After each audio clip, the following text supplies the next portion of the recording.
Soxna mi kàddu yooyu yàlla bu mu dugg sa nopp maa ngi ñaan bu ñu insister sax ci audio boobu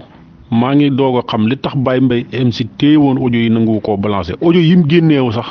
yi audio yiñ ci jotoon a déglu sax ndekete lam téye moo gën a yéeme. Adji Sarr waxal na boppam ne fay nañ kilifa diw sàngam pour mu ñëw tëddee ma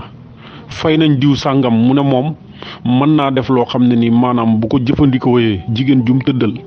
da nga am doom da nga ëmb par force nee na ma yii yëpp def nañ ko ndekete génne milliards yu dul jeex pour def loolu rien que rek ëmb bi ñu déclaré woon ci problème bi ñu ne ëmb bi am lépp yàlla bañ. non Soxna mi maa ngi ñaan waa Hann TV yëpp audio yii ñuy wax bu ñu sax insister ci audio yi nañ ignorer audio yooyu bañ koo déglu. bëri na ci loo xam ne nii wallahi lancim bu duggee seen nopp bëri na ko doon wax fii tey di contre Ousmane Sonko wala feneen barke Cheikhou Tidiane billaahi wallahi gàcce dina la rey wala sa làmmiñ dina damm ba keroog ngay dugg bàmmeel